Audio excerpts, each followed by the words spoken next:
Hey guys, welcome back to our channel.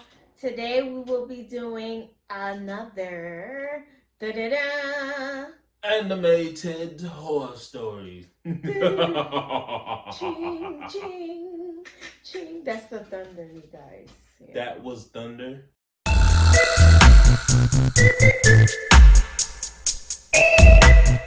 Sounds. Anyway, so we just finished another animated story, which that one's gonna be uploaded soon.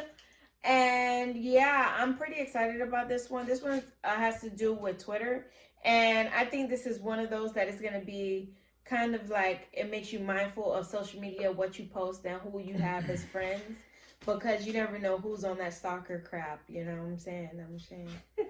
Facts. So, you ready for the video, or you got something to say? Nope, I am ready for the video. All right, let's get it started. Did you know? Let's get started. Now, I'm turning 19 this year, but this story happened when I was 15. I'm also from France. When I was 15 and just got into my junior year, I created my first Twitter account that I deleted because of this story. Impossible. I didn't tell anyone my username, neither my family nor my friends, because I didn't have any. My profile picture was an avatar, so no pictures of me on the account. And as far as location, I said Paris because I lived in the suburbs. I didn't have many followers, 20 or maybe 30, and I didn't follow that many people, so my timeline wasn't really that interesting. One evening in October, someone sent me a quite strange direct message. It was a 200 followers account, and the message was like, "Hi, my name is Rob. I just turned 17 and wanted to know if you lived in," stating my hometown. Because I'll soon move in and go to that town's high school, and I'm looking for friends. No. The town he said was obviously the town I lived in. I immediately thought something was wrong because there was nowhere on my profile I said where I actually lived, but after some time thinking, I remembered the tweet that I made weeks ago about buses, and I mentioned the city, so I told myself that he must have looked up for that town and found my tweet. His age wasn't shocking because I'm 2 years ahead of my classmates. I was bored, and since he was polite, I answered him. I told him that I was indeed from that town and I go to the high school there. The discussion was natural and we talked a lot that night, mainly about high school, about the food at the cafeteria, about the teachers, that kind of thing. But as it was getting very late, he tried to interpose some personal questions like, do you live far away from the school? In a house or an apartment? Do you live with both your parents? God damn. There's 5 of you? You're not often home alone, right? Whoa there. Too much. Because it was way too shady for me, and unfortunately he didn't insist. Unfortunately, because if he did, I would have probably blocked him. Who you talking to? The next day, the same thing. We talked a lot, and he was still asking personal questions to know me better, so I asked him too. And he always answered with what seemed like honesty. I still didn't answer the questions about my house, though, because he didn't need to know anything. It lasted 2 or 3 weeks, but it was enough for me to develop feelings for him. He was handsome, super kind, and it was everything I needed because I had been bullied for years, and even today, I still develop strong feelings, but most importantly, blind trust in people who are friendly to me. In France, in October, we have a 2-week-long vacation, and the day before back to school day, he finally told me he was coming to my high school because he had finally moved in with his mom, and asked about a place to meet during the morning break. Watch this an old man. I was so happy and relieved to be able to meet him, and told him to join me in the hall. But when he understood that there would be people around, he said that he would prefer an isolated place because he was afraid he would not recognize me and didn't want to spend the break looking for me. It was a good excuse for me, so I told him to meet me in the 3rd floor bathroom because we weren't allowed to stay there during the breaks and no one would disturb us. Oh no, you were in the mood. In my head, even though it was a little bit creepy, I was still in school, so nothing could happen to me. Next day, back to school day, I made myself pretty. I wore my best clothes, I counted down the minutes, and finally, when break time had arrived, I ran to the bathroom and waited. And when he arrived, it was him. He wasn't a catfish. In the bathroom. He looked quite like his profile, but I still noticed that he seemed a little bit older than he had told me. I thought 20 years old instead of 17. We talked a lot, we got along well, and I was so pleased. And at the end of the break, he had asked me to go to the fast food restaurant with him for lunch. I said no because I didn't have any money, and I always refuse for people to pay for me. It's kind of my principle. He seemed disappointed, but offered to walk me home after classes. I explained I have to take the bus, but that he could walk me to the bus stop. He looked disappointed, again, but finally accepted. And that's exactly what happened, and it was so great that it quickly became some kind of routine. We met in the third floor bathroom during the morning break, and he walked me to the bus stop after classes. A surprising fact is that I never saw him in the hallways nor at the cafeteria. But I thought at the time that the building was huge, and there was over 1,500 students in here, so if our schedules didn't coincide, there was no way we could meet each other. This little game lasted until December, so almost a month and a half. The 14th of December, a Thursday, I complained about how lonely I was going to be that evening because my dad was abroad for work. My brother was always at his friend's house. My little sis was on a school trip, and my mom had to work late that She night. hoping for some It was very reckless of me, but after weeks, I learned to trust him. Indeed. That evening, he walked me to the bus stop. We both waited. I got in the bus, waved at him, and put on my earphones. I had 2 stops before my house. It was about 5:45 p.m. in December, so it was already really dark outside, and as I got out of the bus, I had a really bad feeling. There was that very uncomfortable sensation in my stomach, and I felt like I was being watched. I pressed the pause on my music, but kept my earphones in, so that people thought that I couldn't hear anything. And that's probably what saved my life. He has a car. I live in a suburban neighborhood, very silent, especially at night. So there was no visibility on the big road that the bus dropped me off on. When I heard footsteps behind me, I understood that I was right. There was someone following me, and he was not well-intentioned. At least, I could hear that he was not accelerating, so he was not trying to catch up to me, but I couldn't guess how long it would last. As quietly as possible, I tried to reach for my keys in my pocket, and when I finally pulled them out, I ran as fast as I could. The best sprint in my life. I don't know how it worked, but I managed to open and to close the door before he could reach me.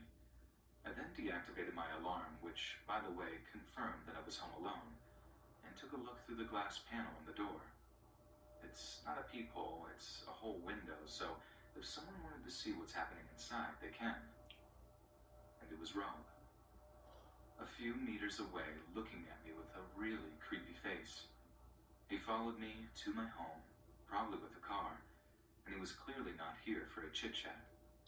I still don't know why I didn't call the police then. I was completely paralyzed. We both stared at each other for a few minutes, and when I took back control over my body, I ran into the kitchen to get a knife and got back to the door. He was there too, banging against the door. I feared for a second that the glass would break, but it didn't. That moment, when I was pushing against the door, praying for it not to break while he was kicking harder and harder, was the longest I've ever experienced. After maybe 5 minutes, he stopped and got around the house, knocking against every shutter and got back to the door. What are you on? He looked angry, but then my neighbor's car reached my house and Rob ran away, probably thinking it was my mom coming home.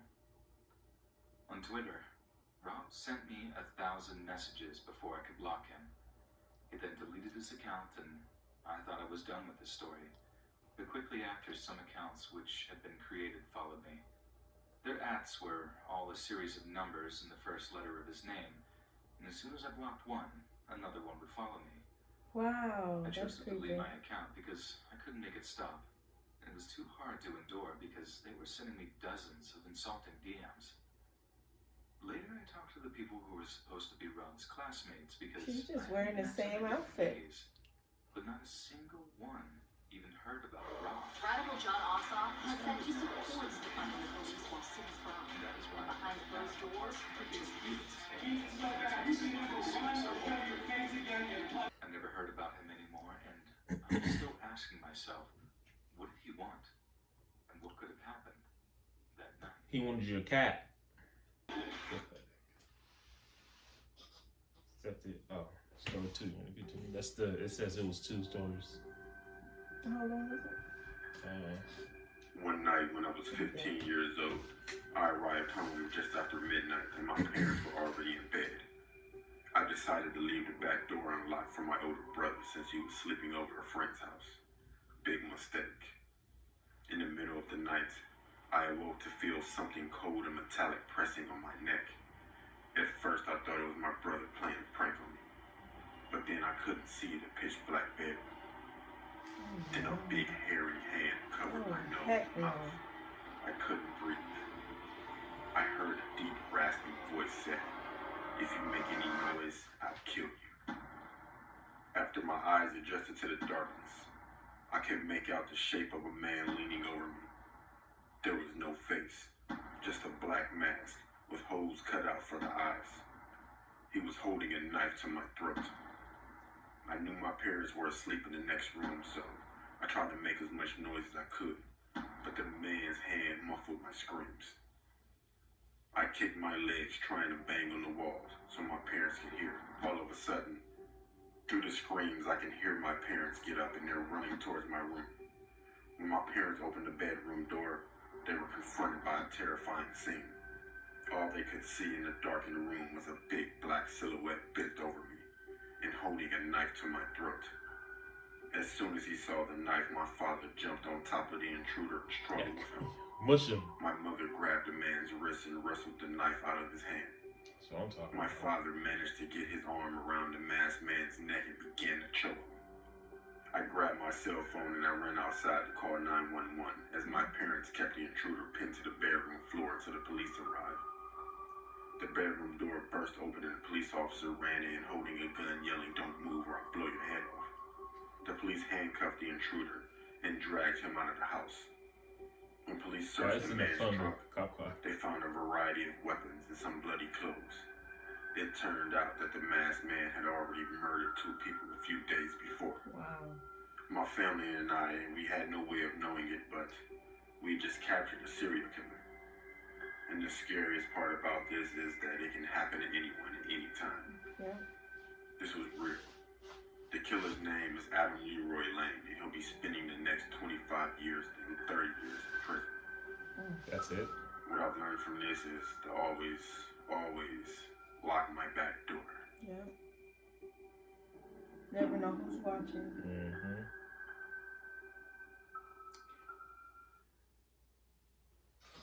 That was short. That was intense. Yeah. For that last one, I thought you get for life. He killed 2 people prior and tried to attempt to kill someone else. I don't know, man. 25 to 30? I know with some people they get 22 years just off That's it? shooting or something. That's not enough. But yeah, for that first one, man. That's crazy. That's insane. That man just smiling like. For real. Just keep on. How do you stay smiling when you hitting the? I know his hand had to hurt. That's why he started to kick the door. Mm-hmm. Oh my He God! was kicking the door because he lost patience. And He was like, "F this, open up the door." You know what I'm saying? That man Rob. He's just crazy. Don't trust a Rob. I'm just playing. Not all Robs are I don't know. weird. I don't know, Rob. Crazy. But That was. did you like the video? If you had to rate that video from 1 to 10, what would you rate it? I would rate it. Which one? The first one or the second? The last one. Out of 10? 6, 7. Really? Yeah, it was too short. I mean, it was very short. But you know what got me was the way the dad kind of jumped on top of him. He was like, and that the mom was pretty. Yeah. The mom a real G. She said that weapon. She said, "Hutcha." That one was actually different from other animated horror stories I've seen. It is. Yeah. Maybe it's just because they all have different. See how one is a different channel versus the other one, so each one the styles are different. Yeah, I see it. Huh? Yeah. I thought one group of people, like just a group of people. I've learned that it's different. It's different channels have different styles. That's right. The drawing is different. I didn't think about that. Yep. Hey, we might as well try one.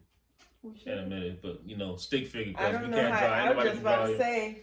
Do stick figures, have them move like this, For and real. have them stand like this. But yep.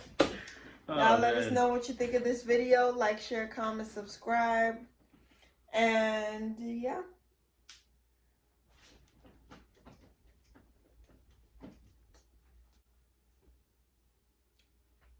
Peace.